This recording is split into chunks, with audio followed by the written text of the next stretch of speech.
Bola som len pár metrov od cesty Kimberley Road. Mala som 14 a práve som urobila najväčšiu chybu svojho života.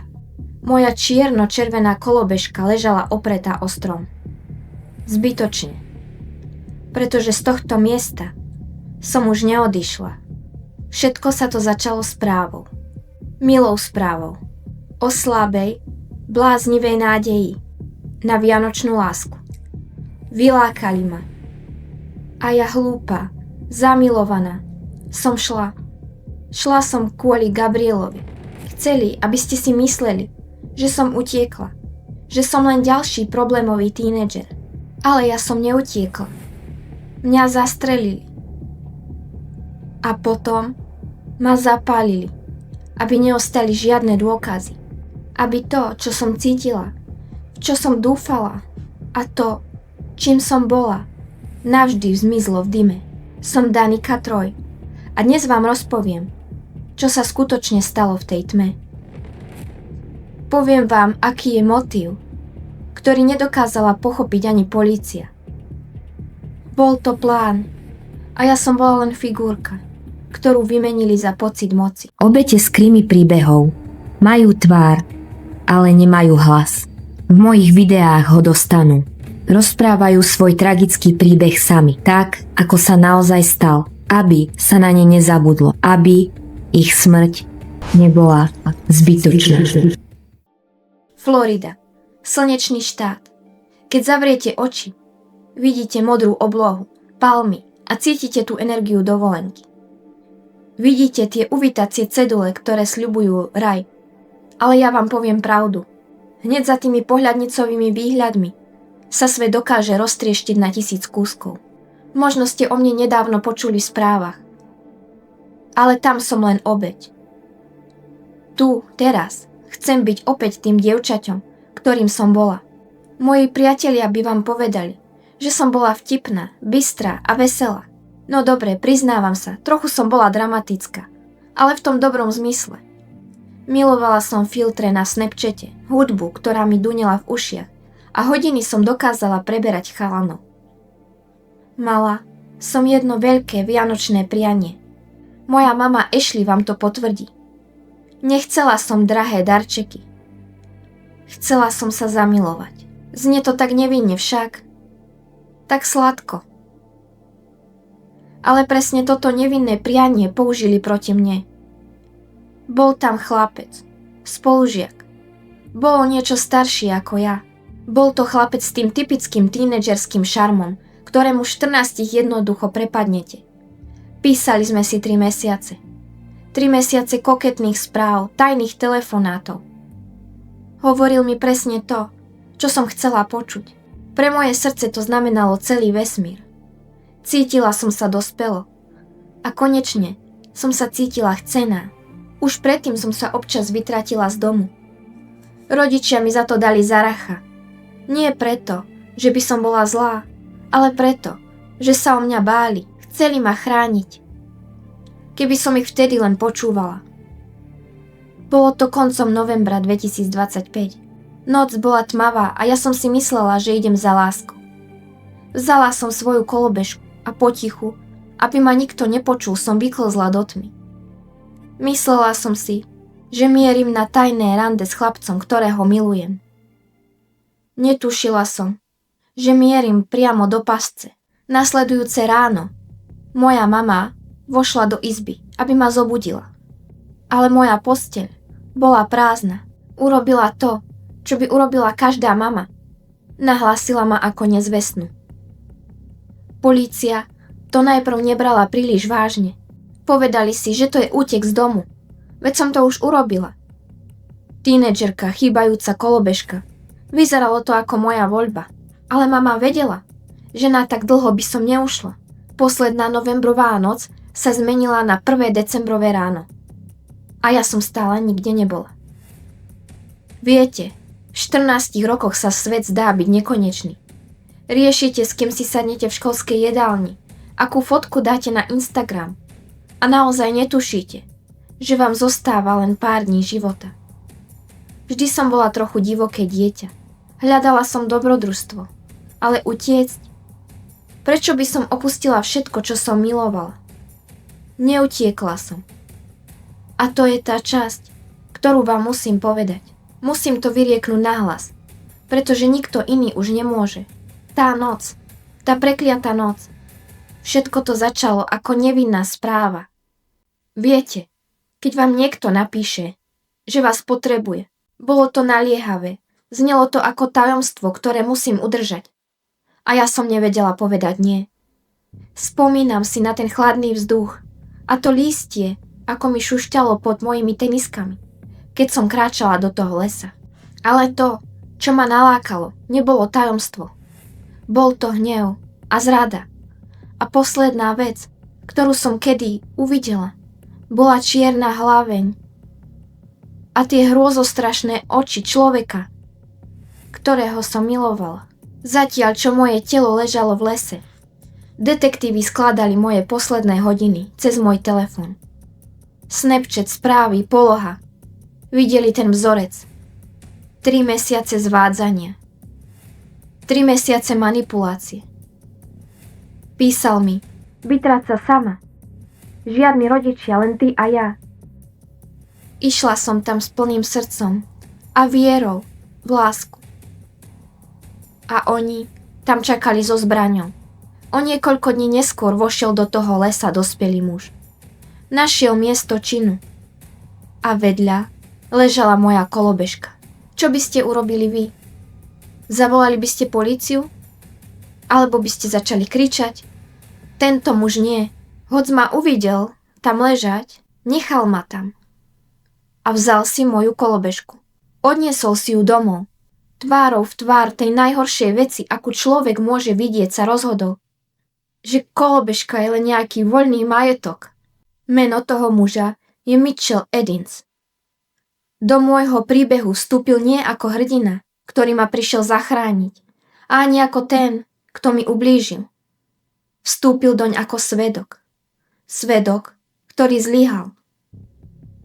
Mitchell sa zastavil pri lese, aby si, ako hovoria, uľavil. Najprv uvidel moju kolobežku. Videl ju tam ležať. A v jeho hlave sa zrodila myšlienka. Toto si vezmem. Išiel k nej. Až potom, keď bol blízko, uvidel tú spálenú časť lesa. A nakoniec, tam uvidel aj mňa. Predstavte si to. Stojíte v lese. Vidíte telo dieťaťa, ktorému niekto brutálne ublížil. Čo urobíte? Všetko vo vás by malo kričať. Mali by ste vytiahnuť telefón. Mitchell nie. On vzal moju kolobežku. Naložil si ju a odviezol domov. A mňa tam nechal. Doma sa pochválil susedom. Povedal im o tele v lese. Susedia mu vraveli, musíš okamžite zavolať políciu. Ale on to neurobil. Keď ho nakoniec policajti našli a pýtali sa ho, prečo nezavolal pomoc. Prečo nechal rodinu v nevedomosti dlhšie, než bolo nutné. Povedal, že to plánoval urobiť. Plánoval? Zatiaľ, čo moja mama nespala a čakala na zázrak. On plánoval zavolať. Zatiaľ, čo mal moju kolobežku schovanú u seba. Teraz čelí obvineniam. Drobná krádež a nenahlásenie úmrtia. Znie to ako banálne slová pre tak obrovskú neúctu k životu. Potom prišiel ten moment. Moment, keď sa nádej zmenila na policajný záznam. Seržant vošiel do tej zalesnenej oblasti. Počujem, ako do vysielačky diktuje to, čo vidí. Znaky spálenia, hovorí. Stromy, tráva, kríky. Všetko čierne. Hovorí o tele ležiacom na zemi. Hovorí o mne. Všetci si to hneď všimli. Lesklá mosac v tmavom blate. 9 mm nábojnice. Malé kúsky kovu, ktoré mi vzali budúcnosť. Ale najsilnejší dôkaz? To nebola zbraň ani nábojnice. Bola to moja teniska. Tá teniska prežila oheň. Bola to stopa. Posledná vec, ktorá ma identifikovala. Šerif to nazval hrôzostrašné. Povedal, že je to jeden z najhorších prípadov, aké videl. Skutočný prielom nastal vtedy, keď sa objavil svedok. Pre mňa to bol hlas, ktorý odhalil pravdu. Niekto, komu sa chlapec menom Kamari rozhodol priznať.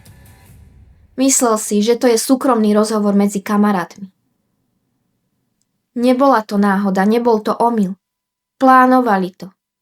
On a Gabriel Williams. Dvaja chlapci, ktorých som poznala. Sadli si a naplánovali moju vraždu. Pôvodný plán bol jedna strela, aby to ukončili rýchlo. Ale realita? Gabriel pokračoval v paľbe. Znova a znova, opakovane. Prečo toľko zúrivosti? Čo som im urobila? A potom, aby ma vymazali z tohto sveta. Aby po mne nezostalo nič. Ma zapálili a odišli. Jednoducho ma tam nechali. V tú istú noc sa Kamari vkradol späť do svojho domu. Ľahol si do svojej postele. Ako by sa nič nestalo. Spal, zatiaľ čo ja som ležala v lese pri Kimberley Road. Policajti rýchlo našli tých dvoch podozrivých. Kamari bol 14-ročný chlapec a Gabriel mal 16. Gabriel ukradol pištoľ svojej mame. A to všetko len kvôli tomu, aby ma zabil. Odviezli ich do ústavu pre mladistvých. Boli obvinení z vraždy 1. stupňa. Keď si detektívi posadili Kamariho do tej malej studenej miestnosti, myslel si, že to ustojí. Myslel si, že je chytrejší. Pozeral sa im do očí a klamal. Povedal, že so mnou nehovoril od dňa vďaky vzdania. Tvrdil. Pohádali sme sa, zablokoval som ju, neviem, kde je. Bola to lož. Vylákali ma. Vedel presne, kde som. Ale jeho sebavedomie trvalo len dovtedy, kým detektív nevyslovil 2 slova. Kimberley Road. V tej chvíli pochopil, že to vedia. Že vedia o lese a o mne. V tej chvíli urobil jediné, čo zbabelci robia, keď sú zahnaní do kúta. Požiadal o právnika. A potom je tu Gabriel. Ten, ktorý stlačil spúšť. On prehovoril. A to, čo povedal, vám zastaví dých. Nie od strachu, ale od zúfalstva nad týmto svetom. Povedal, že som ho urazila. Vraj som mu povedala zraňujúce poznámky. Nazvala som ho obyčajným a vraj ho to rozrušilo. Preto ma zastrelil? Všetko, čo nasledovalo potom, čo som tie slová vyslovila, je v spisoch začiernené. Ale ja, ktorá som tam ležala na zemi, poznám detaily. Viem, že to nebola len hádka. Bol to výbuch hnevu, ktorý nedáva zmysel. Viete, čo je na tom najhoršie? Tá otázka prečo?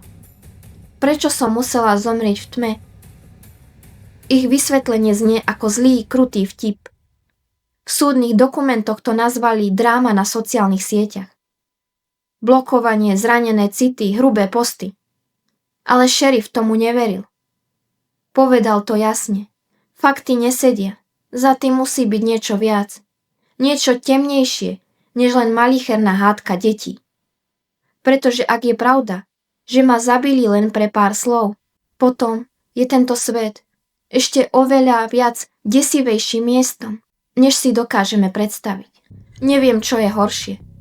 Či to, že to bol chladnokrvný plán psychopatov, alebo to, že život dievčaťa mal pre nich menšiu hodnotu, než urazená pýcha na internete.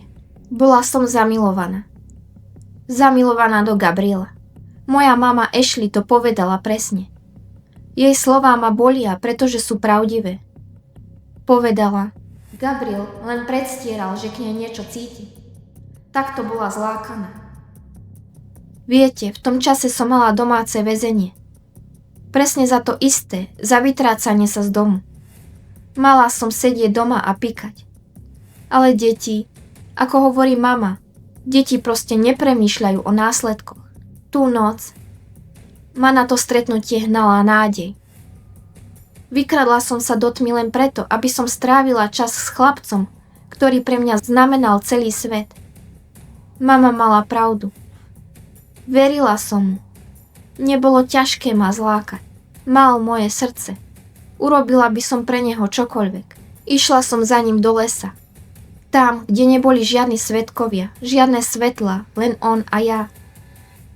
Dala som mu to najcennejšie, čo som mala. Svoju dôveru. Svoju prvú veľkú lásku. A on túto dôveru vzal a premenil ju na náboje. Moje vlastné srdce bolo tou pascou, ktorá ma doviedla na smrť. Nie moja hlúposť, ale moja schopnosť milovať nesprávneho človeka. Teraz, keď sa na to pozeráte, máte pred sebou dva príbehy. Máte ten oficiálny policajný. Príbeh o chladnokrvnom premyslenom pláne, zrodenom zo sporu, ktorý nedával žiaden zmysel. A potom je tu ten druhý príbeh. Ten, ktorý rozpráva moje srdce a moja mama. Príbeh o krutom podvode, kde moju dôveru a moju túžbu po láske použili ako nástroje na moju vlastnú popravu. Komunita sa spojila. Zbierali peniaze na môj pohreb. Videla som tie mená, tie príspevky. Bolo to pekné. Vedieť, že na mne záleží aj niekomu inému. Že na mne záleží ľuďom, ktorí ma nepoznali. Teraz sa začína boj v súdnych sieňach. Šerif bojuje za to, aby Gabriel a Kamari boli súdení ako dospelí. Mali 14 a 16 rokov. Niektorí hovoria o tom, že sú to stále deti. Koniec koncov, takýchto prípadov na tomto kanáli je viac. Kedy deti spáchali hrozné činy a nakoniec za to neboli skoro vôbec potrestaní, pretože to boli deti. Máme systém na rehabilitáciu detí, ktoré ukradli cukríky v obchode alebo posprejovali stenu. Ale nemáme systém na deti, ktoré si naplánujú vraždu, stlačia spúšť a potom zapália telo spolužiačky. Veľmi sa mi páčilo, čo povedal právnik. Vystihol to presne. Povaha trestného činu nie je mladistva. Povaha je dospelácka. Moja smrť nebola detská hra, bola definitívna. A spravodlivosť by mala byť rovnaká. Florida má zákon.